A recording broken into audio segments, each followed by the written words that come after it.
Well, welcome everybody here at the Chad and Jill Co. podcast, our very first one. First couple of minutes of doing a podcast, I want to introduce my wife, Jill Co. Hello, Chad. Chad and Jill. What do you get, Chad and Jill? You get? Chill. That's how we're going to start every podcast going forward, so make sure you tune in and push the subscribe button at the bottom. Now, for real, we're sitting here because Jill and I have talked about wanting to do a podcast for many years. We have a lot of relationships out there in the community that want to know about how we got to a place where we are, both in life and other experiences. True. Very true. And with that, one of the things that we're maybe going to share with you today was just even how we met, and then how we got to the place where we are today, where we feel that we want to be able to share some value with our audience as we create an audience and build an audience while doing these podcasts and other social media explorations. Sounds good. Sounds good, right? Yeah, I think that sounds great. So Jill, maybe share with everyone as we start, what did you do before we met? What was your career? What did that look like? What did that feel like? Well, as you know, I worked for UPS for over 28 years and had the good fortune to retire in April of 2020, which we all know was the year of COVID. It was pre-planned though, had nothing to do with COVID, but felt very grateful, very blessed to be able to leave at that time. So as she just shared the story about being at UPS, I don't know if anyone remembers, I think we all do, that there was a time when the boxes, the brown boxes is what gave us all COVID, which could be a death threat. And at UPS, they not only didn't take days off, but they insisted that you come in and that you touch the boxes. Well, we were essential workers. So while everybody was off during COVID in their homes, my company, essential workers. So we had to show up. And I said, great, you catch it from a cardboard box, I'm going to die at work. And so I kind of stepped up, created some goals around our future, and said, Jill, it might be a good idea that you retire sooner than later, because I would rather you be here and be around for the family than to... and be 6 feet under. Than 6 feet under. That was kind of you. Yeah, you're welcome for that. Yeah. So, yeah, I was very happy to be retiring. Wasn't the biggest party, was a no party, an unparty, like Alice in Wonderland, like an unparty. Yeah. Yeah, that was the sad part about it. And then it took me a while to be able to sleep. Remember that part? I do. Not only that, but I remember waiting at home for you that morning when you came with your box, your single box from UPS. Yeah. In the pouring rain. It was a rainy day. It was a rainy day. Yeah. But you know what? Life goes on. Life goes on. And with life going on, there was a beginning to the life that we have today. And the beginning of the life that we have today starts back in 2012. March 20th, 2012. When I, with a couple of my friends, Neil and Lauren, decided that we're going to go to a Rotary Club in Northbrook. Now, I don't know if anyone knows about Rotary, but it's an organization which is the largest charitable organization in the world. And what I used to always say, I don't know if I would say it today, and I don't want to get any, like political or whatever here, but if it was good enough for Bill Gates, it was good enough for me. And I was on the board, and you showed up with actually a mutual friend of ours, two of them.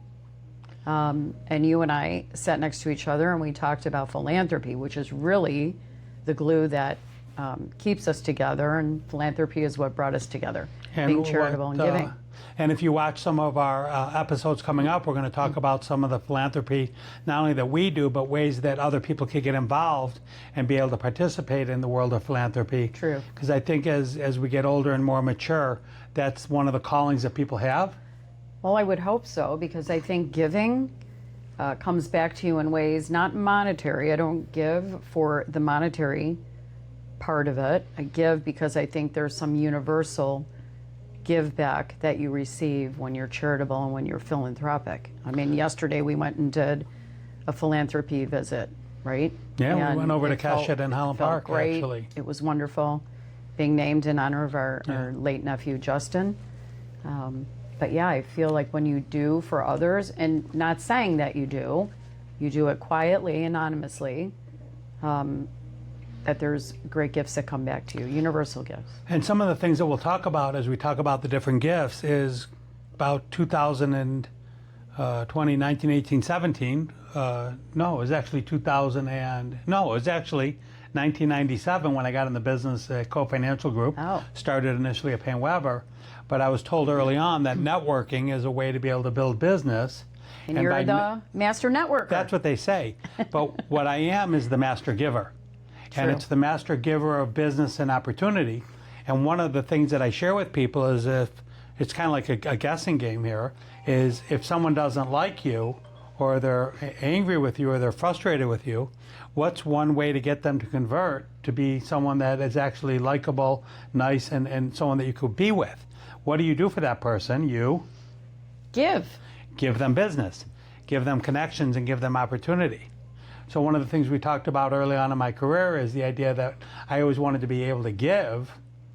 And when you met me back at the Rotary days, you had said to me you would come to some of my office events where I used to throw parties and after hours and give. Right. But you would say, what? What do I said, what do you do for a living? I tried to figure out, like, who is this mysterious guy? He's always giving. People come in and are taking. You always had cool things around the office, whether it was candy or little trinkets to give away. And I saw a lot of taking, but I didn't see a lot of reciprocal behavior from some of the people that walked in. Right. So we had a lot of discussion around that. And I was kind of, I think, the catalyst in saying, maybe you pull back a little bit on the give, because some people don't understand that it's give and take. So that's, Jill, where we train them, teach them, and share with them that it's a give and take world, that when you're just a taker, behind the scenes that becomes the reputation of who you are. Right. So today, as everybody knows, I still give quite a bit. Yes. I don't think that I'll ever stop, but I'm always happy to share and help other people in the sharing world, because one of my quotes that I love is that Zig Ziglar talks about that the more you give, the more you get. True. But it's not equal. It's just that over time, that's what happens. But again, we don't give because we're keeping a tracker to say, well, wow, we gave, but they didn't, so off the list. That's not how we roll. Our deal is we give because it feels right, and we've done it in really unique situations, as you and I both know. And we just do it, and it just feels great, and we've done it for young people, and to me, that's the best. I love doing it for just young kids that would otherwise not have certain things. And for no other reason, just because it feels good. So yes, that is really what got us together, was our giving spirit, and I don't want that to ever change. No. So, and I don't think it will. No, and so we have the giving spirit, we have the networking. I've written some books around it. Starting back when I first started my career, we created the book, The Power of Peopletizing. And early on, it was always about the abundant life. Right. Which, by the way, is not money. It's personal, professional, and financial. It's having the pie of your life and being able to fill it out.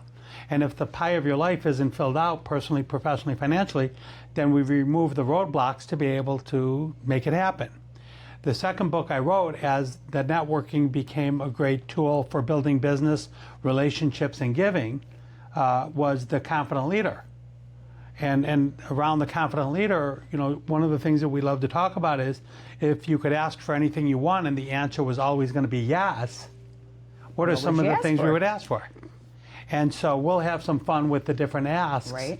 But I think one of the things you asked for was a solid guy that could be in your life with a great family. And of the three things you asked for, you got one or two, or three. I think I got them all. Okay.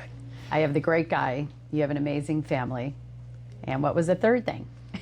Great guy, amazing family, and a great guy. An equal. And an equal.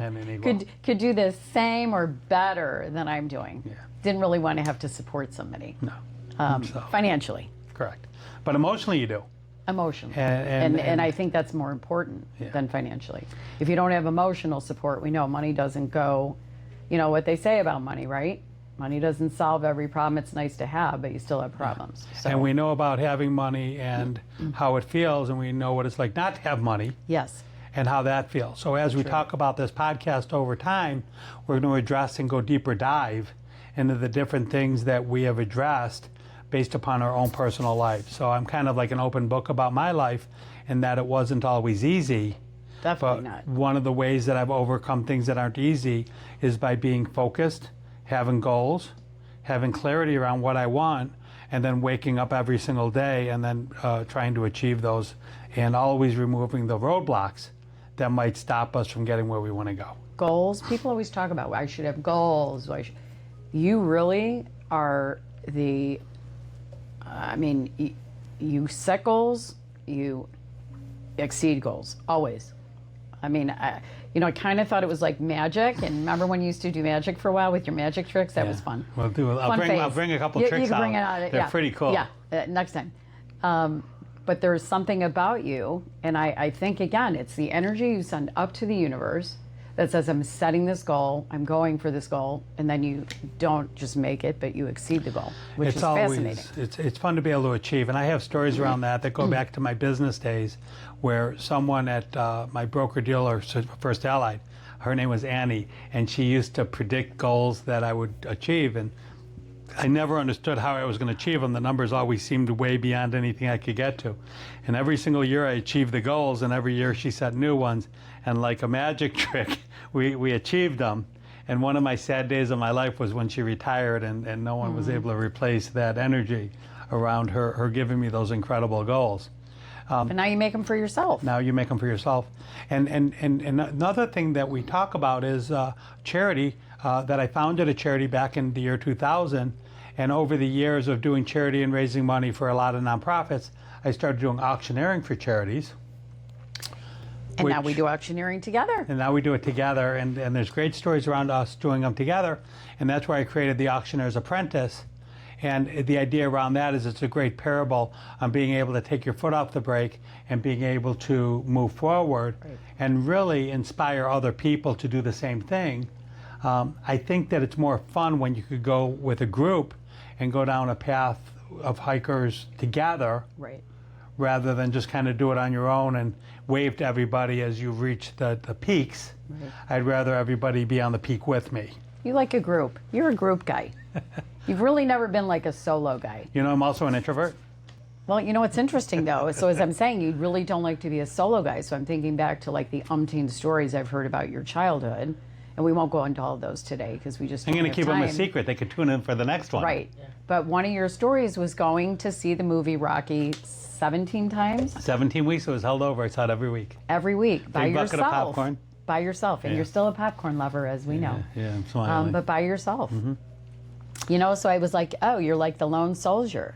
No friends, just kind of doing your own thing, going solo. But now it's very hard for you to not have a group surrounding you constantly. It's between hard your and it's dinners not and your hard. networking and your stuff. But I'll tell you about Rocky. I think he was a lone soldier too, and him and I connected. So I don't know Yes. how many of you watched Rocky growing Not up. 17 weeks in a row, that's for sure. But I think we all really love and inspired by how Okay. he could get knocked down, but he always gets back up. And what else did we do? We ran the steps in Philly. Yeah, I'll where never his forget statue that. is, That was right? a big day for me. That was a cool, fun thing we did. Yeah, I think we did 15,000 steps that day and ran up the steps. Easily. And I think you actually made it without like huffing and puffing. Yeah, well, Right? I'm a huffer and puffer. You know, underneath this body's an athlete, but As he I likes still, to say. I still huff and puff. And then the final book, which, Yeah. you know, I talk about in one of my videos from a few years ago, is I didn't ever think I would actually pull it off and write a final book. But Your Financial Dream House is a book that I've been thinking about for 25 years and was able to get it written and finished about 4, 5, 6 months ago in early 2025. It's been extremely well received. I would consider it a bestseller, maybe in my zip code, 60062. But it's really, I'm a really big fan of it because it talks about the stuff we're talking about here today, which are your goals, your values, making sure your financial house is in order, and doing all the things that it takes to be able to have that pinnacle. Right. Because your financial house being in order takes away all the stress and all the pressure that we've everything. had for a lot of everything. years. Right. And when you can get focused on that, True. it was a beautiful thing. So just for me, the networking got me to be confident. The confidence got me to be able to have the kind of the Yes. wisdom Yeah. through the Auctioneer's Apprentice. and then being able to do your financial dream house kind of brought it all together. Right. And for you and I to be able to now do this podcast and do some of the other different social media posts and inspiring kind of visions that we have, I'm really looking forward to it. Same. I would like to get some positive message out. I'm getting a little tired of the negativity. Are you? I'm definitely tired of negativity. I can't have any more negative. I'm ready to like sit here, throw out some positive. Now, not to say that everything in our life has been positive, but we surely like to live in the positive and build off of, unfortunately, some of the negatives that we've experienced, right? Oh, absolutely. And you know, I'm thinking, you just said you're a big fan of your books. Let's hope one day you're not the biggest fan, that actually there's people that are bigger fans than you. But I recommend all of them. They're all very good. You even created the word peopletizing. Yeah, the word peopletizing is a good energy word. By the way, if any of you want the books, they're at Amazon, and there will be a link, I think, in the description of the video that we're going to be posting. And going back, Jill, when you were at UPS, there's some really great stories they have. But you know, as we sit here and we talk about, you know, the fact that we have stories about our inspiration and what we've done and how hard, you know, we actually had to overcome. One of the things that I like to remind people is that you actually drove a UPS truck and delivered for a month. I did. And there's a favorite story of mine where you're driving in Evanston and it's the winter time and you're by yourself. That's how you And go out there in a was truck. 4 tires, right, that you had to wheel, Deliver. not in a driveway and deliver, but you had to do it to an apartment building. Correct. So share with me that story. All right, I'm going to give that one, Never and then gets that's old. it. So yes, I had a street, which felt like I was doing an entire country. I call my driving stint my best and worst job at UPS because it taught me really the culture and to have tremendous respect for the drivers that eventually ended up working for me, that I worked with. But yes, I'm in my truck. I have 4 tires. I have to deliver to an address. It's an apartment, and it was actually a security person at the time, so I knew I couldn't just leave the tires there. I actually had to have a live person accept them. Well, after I pushed them off the truck, the person wasn't home, so I had to wheel them back on and get them back on the truck. And I don't remember if that was the day that I pulled the truck over, kicked my feet up, called the center and said, I'm done. Come get your bleep, bleep, bleep truck. And this wonderful gal, Michelle, who was an amazing driver, female driver, I mean, amazing, came out, met me, and helped me clean that truck out because I wasn't doing it myself. I did for a couple of the streets that we were on. I felt like we were on 2 wheels. So I was holding on for dear life, and just glad she came out and saved the day for me. I do love that. Yeah. And what you say and what you share about the UPS experience, you know, in my office I have a poster of John Wooden with the Pyramid of Success, and I actually, it's the one poster I have that inspires me, and I've had it for probably 15 plus years, but his whole thing is about patience and faith, focus and clarity. Right. And if that's the top of the pyramid to where you want to get, I use it a lot in that we just have to know where we want to go, and then we have to have faith that we could get there. Yeah. And you have to have focus on what you need to do. We were talking about it yesterday, mindset, in that we actually have a mindset of being doers, right, and not procrastinating. And part of it is that when we have people that we've read about and learned about, that procrastination doesn't help us get where we want to go, just shorten the timeline of what you're working on. So I kind of laugh up sometimes about Parkinson's law, which is if you give yourself a month to do something you could do in a day or a week, give yourself a day or a week, and now you have the rest of the month to do whatever you want. Right. But I've never been one to procrastinate. I'm really loving the idea that I just want to get stuff done as soon as we can, and then have the free mental space, right, to be able to do more stuff. To do more stuff, but not to have to worry about stuff that we could do today. Correct. And that's a great way to live. I love that because I don't like to have stuff sitting. We like to finish what we start. And, you know, the patience, the faith. You know, too bad you weren't in my life when I had to do my little short driving stint, which got me promoted very quickly, rapidly through that company. But I did have a mentor, and we've talked about mentors and how important they are. And I'm so thankful for Aaron, who was my boss at the time, an amazing man. We still keep in touch. He retired the same year I did. But he said, they want you to fail, and you're not going to fail. So get on that truck and make it happen. You are not going to fail. They want to see that happen. And I said, okay. And I got back on and pushed my way through. And I think we'll just share in this episode that where failure is not an option. When I passed the license exam to be able to be in the securities business, it took me a year of studying because school was not my strong suit, as you guys will find out. Mm-hmm. But after passing that exam, I joined a training program at UPS.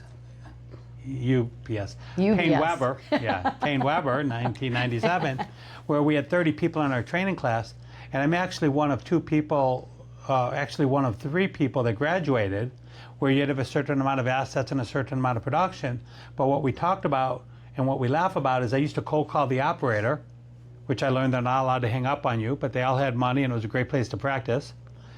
You remember 7 days a week? Yes, but you tell that story, and for our audience who has no clue what you're talking about, back in the day when we had rotary phones and then they went to push button phones, you would actually hit the O button and a person would come on and say, operator, how may I direct your call? Who would you like to talk to? So that's who you were calling, and you could make phony phone calls to the operator, and the operator wouldn't cut you off, and then you were like, oh my God, my parents are going to find out I'm pranking the operator. Yeah, they're not allowed to hang up, so I got to practice my pitch. Right, to the operator. To the operator. I'm sure they love that. They were very nice to me about it because I was a young person trying to grow, and I explained to them that I'm relatively new at Payne Weber and I'm a financial advisor, and given that you work as an operator, maybe you're looking for someone to be able to help you with your money. Right. It had nothing else to do because they were like the 911 of our day. That's what the operator was. And as a grinder, so you probably were bothering them. One of the other things you had to do was to be able to cold walk the different buildings and walk in and out. So part of building confidence was doing things that you're uncomfortable with. Which you're very good at. And I remember going into the Sears Tower, starting at the top, and I remember walking into the Sears office, and as soon as I was walking out, I saw her called security. Yeah. And as I was being escorted out of the building in the elevator, I remember asking the security guard for his business. So nice. And we're not going to not call it the Sears Tower. Let's just put that out there too. We call everything by what it was, right? Yes. It's the Sears Tower, it's Comiskey Park, that's right. It's Rosemont Horizon. Right. What else have they changed that? I'm not changing. No. I don't even try to change. No. So on that note, we have so much to talk about, right? We do. But maybe we could end on a high note today. Okay, right? Without getting high, what would your high note be? I'm excited to do this with you because you're my partner in everything. And I'm thrilled to have a partner in everything. My best friend. My best friend. Do we even have best friends? Well, we do you're have my friends. best friend. You're my best friend. So on that note, we're going to wrap up this first edition of the Chill podcast. We're going to keep it that way because that's what we believe. Yes. And, gotta stay chill. And we're going to have more fun with this. So stay tuned. Make sure you subscribe and like. And thank you for joining us today. Right. Thanks, honey. Thank you.